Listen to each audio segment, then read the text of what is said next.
Hello student, this is Sir Rafael and I am going to teach you chemistry of class 8 chapter 3. So this video is only the introduction to the chapter, that what are you going to learn, which you have already learned previously, and this is something we will learn in detail. Okay, this chapter name is element, compounds and mixture. Okay, this is very simple, very interesting. Then you will find many new things to understand. Okay, so to learn element, compound and mixture, as you know, and this is only your revision of your learning which you have already learned in your previous classes. Okay, you have learned about the matter. Matter, that's something which has mass, which can occupy the space. Okay, that the space which it occupies is, that is called volume. So we can say in the simple language, which has mass and the volume, that we call matter. And anything which has all the property of matter, we call it the substances. So chemistry is nothing. Chemistry is just two things to understand. Number one, the substance around us. You have learned already in your previous classes that chemistry is the study of the substances that is around us and their transformation, means how they change. So when we start elements, compound and the mixture, this is one part of the chemistry. Okay, that is, it is very much related with the substances, how the substances are formed and how we can separate them by using the different physical as well as the chemical means. Alright. So this chapter I'm going to start with giving you a very simple idea about the matter and the substances. As I said, this is only the introduction. Obviously this video you watch, you try to understand, and then next video when I will upload or when I'll come online live, then I will teach you the next part of the chapter. Alright, so here we go. Come on. As you see, elements, compound and mixture. Already I said, to understand this in the better way or in the detail, here I have made a chart for you. This chart you will get in your book, I know, but this chart will give an idea about the matter and how it is categorized into the different parts or in the different categories. Alright, so here when we say matter, something come in our mind, that is the matter is nothing, it is anything which has a mass or occupy the space, has a certain volume, we call it matter. Alright, so matter, or we can say the substances, they are broadly divided into two basic parts. One is pure substances, another one is impure substances. Now the first category, pure. The pure means, what do we understand? Pure is nothing, it is the when the property of any substance, when we say the property of any substance remain uniform. If its property doesn't change, it is definite, its property is definite and it remain throughout the matter or through the substance, the property you will find same. So such is called pure substances. And the impure substances, just opposite of the pure substances, which property varies, and which component, there is the difference in the composition, there is a difference in the property as well. So under pure substance, we can see it is also divided into two parts. One is element, another one is compound. Now, what we are going to learn is element, compounds and the mixtures. But element is also categorized into 4 different categories.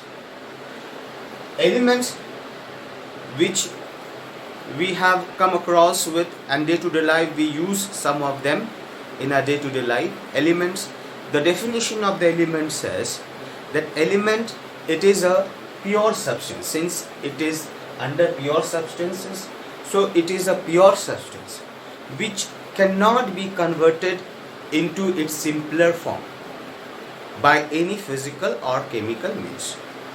Now, to make you understand more about it, I'll give you the simple idea or the simple experiment.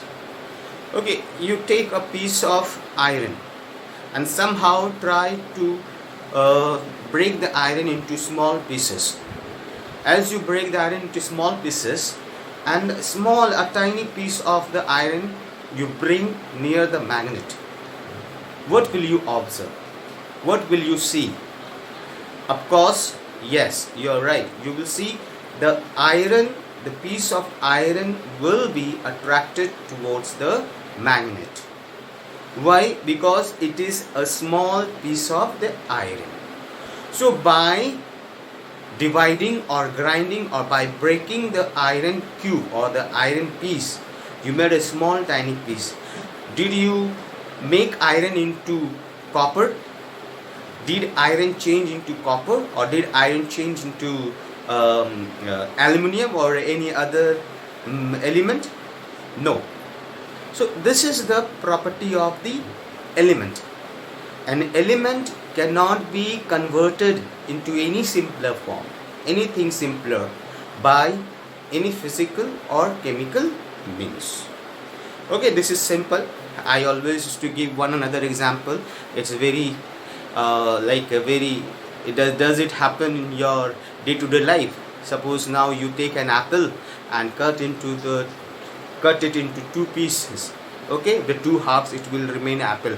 Again you cut into 4 halves, it will remain apple. Again you cut into 8 halves, it will remain in apple. And 16 halves, apple. Does it happen when you cut to 32 halves and it become mango? No, it will not become mangoes. Okay, it will remain an apple. So the same thing, an element is made of only one kind of atom. Okay, if anything which has only one kind of atom, you cannot convert it into anything else, right? This is very beautiful learning that an element is teaching us. Only one kind of atom. Element has only one kind of atom which nobody can convert it into in any other simpler or any other form. So that you keep in the mind. An element is a simple pure substance. It cannot be converted into its simpler form by any physical and chemical means, as well as it is made of only one kind of atom. It has only one kind of atom. Okay, fine. So that, but element exists in the different forms. That element in this earth, it exists. They exist in a different forms. So let us see what are the different forms. Elements can exist in metal. I have written some of the example. You can see iron, copper, aluminium, zinc and magnesium. Okay, so elements can exist in metallic form. Okay, you have learned about the metal and all its property in your previous class. And then it can exist in non-metallic form, or they are non-metal. We say carbon, nitrogen, then oxygen and chlorine. Then it exists in some special form, we call it metalloids. So what are the metalloids? That we have boron, silicon, antimony and arsenic. Then elements can exist in another form, we call it inert gases. Inert gases we call This gas is also noble gas. Okay, these are the special kind of gas. They are inert in nature, means they do not react with anything. Excuse me. So the helium, neon, argon, radon, then the xenon and the krypton. Okay, so these are the 4 forms of elements. Okay, till date, the whatever elements are discovered, found, they either they are metal, non-metal, metalloids, or inert gas. All right. So these are the form of elements, and you know, element is also the basic part of all the substance. All the substance are made of elements. If you take any substance, if you take anything, it is made of some element. Even the human body also, it is made of, you know, if you see the human body, when we are burned, we convert it into the ashes. Okay, and if we have the carbon inside, we have carbon inside. So this is truly said that everything is made of element. Excuse me. Element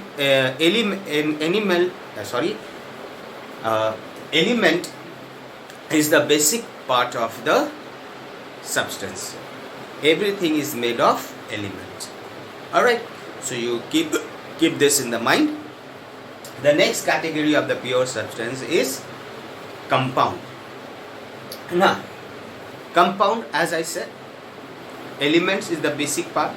Definitely, the compound, it is a pure form of substance. It is a pure substance, and it is made of 2 or more elements. I will teach you compound in detail in my next class. This I am giving you the highlights of the chapter. The compound is made of 2 or more different kind of elements. Okay, when 2 elements combine together, and how do they combine? They combine chemically. They do not mix with each other. They just combine chemically. And when they combine chemically, they do not combine chemically like this. They combine in a fixed proportion, by weight or by volume. Okay, so when 2 or more elements combine together, they form compounds. Okay, so here compound also can be categorized into 2 different category. We have organic compound and we have inorganic compounds. So first we see inorganic compound, that water, HCl, hydrogen chloride, sodium chloride, then we have sulfuric acid, then we have ferrous sulfate. Okay, these all are the example of the inorganic compound. These are the inorganic compounds. Okay, so you see all the compounds are having 2 or more elements, and they combine in the fixed proportion to form particular compound. The next is organic compounds. An organic compound is a special type of compound, that we all are organic. We are the living beings, like plant, animals, human being. We all are living. So the compound which we have which we are made of is organic compounds. Okay, and in day-to-day life we use some organic compound like sugar. We use sugar is an organic compound. Okay, like we use vinegar, that acetic acid, that we use the methane gas. These all are the organic compounds. Okay, so this is the pure substance. The pure substance are categorized into 2 elements, and the compound elements exist in the 4 different category: metal, non-metal, metalloid, and inert gases. And compounds are also inorganic and organic. The next category, impure substances. I already told impure substances which do not have the fixed property, which do not have uniformity in their composition and in their properties. So impure substances is only one part. We say mixture. So mixture is Mixture is also like, it is the mix when two or more substance. Here I said not element, here I said substance. When two or more substance are mixed together, but they just mix physically, they do not mix chemically, right? They just mix physically, they do not mix chemically. Okay, and those substances which are mixing with each other, they do not lose their property. Okay, they can retain their property again. So those are called mixture, or these are called mixture. Now the mixture can also be categorized into two different category. One is homogeneous and heterogeneous. Now when we say homogeneous, what do we understand? You have learned in the previous class. Homogeneous, like the particles which are mixed with each other is not easily seen with our eyes. Okay, we cannot see it with the eye. Suppose tap water, the tap water day-to-day life we use, it is a mixture. It is a mixture of gases there. It is a mixture of some chemical is there, but we do not see it with the eyes because they are uniformly distributed. Okay, uniformly dissolved. So we call it homogeneous mixture. Now heterogeneous mixture. Heterogeneous mixture where the particles are seen with the eyes. Suppose you take the water, put the chalk dust, and you can see the chalk dust is floating over the water. So you are able to see the chalk dust. So such mixture is called heterogeneous. And oil and water. Of course, oil and water is also a kind of mixture where you can see the oil doesn't dissolve in water, it floats over the water. So you can see both separately, like you can see oil separate and you can see water separate. So such mixture where we can see the components, or we can see the substance which are mixing with each other separately with your eyes, then we can say such mixtures are heterogeneous mixture. So this is only the introduction of the chapter elements, compounds and the mixture that I gave you over here, the chart. Once again you can go through the chart, that elements, compounds and mixture. Matter, you know about the matter. Anything which has mass and occupy the space, we call it matter. And then matter, anything which has all the property of matter, we call it substance. The substance can be divided into two parts. Just teaching math, so I'm used to of saying equal. Okay. Two parts, that is pure substances and impure substances. Pure substances can also be divided into two parts, that is elements, and the elements consist of only one kind of atoms, but these atoms differ from atoms of the other elements. Okay, and no two elements consist of the same kind of atoms. Alright, elements are pure and homogeneous. Elements have fixed melting and boiling points, and elements cannot be broken down into more simpler substances. Okay, so an element can exist in the four different category: metal, non-metal, metalloid and inert gases. Now we see the compound. Compound is made of the two or more elements combining together. And how do they combine? They combine chemically. They are pure and homogeneous. Okay, and they have the definite set of property. These are the definition you will get in the book also. You can go through once. Then compound can also be organic and inorganic. And then impure substance has only one mixture. The substance are mixed together but not in the fixed proportion. Okay, the pure mixtures are also can be in the two category, homogeneous and the heterogeneous. Homogeneous where the particles of the mixture cannot be seen, okay, easily, and heterogeneous where the particle of the mixture can be seen easily. Okay, that's it for today. I hope you understand and you enjoy the learning. Okay, so I hope you all are fine at your home. Be safe, stay home and follow all the rules and instructions and keep yourself in good health. I wish all of you all the best and God bless you. Bye.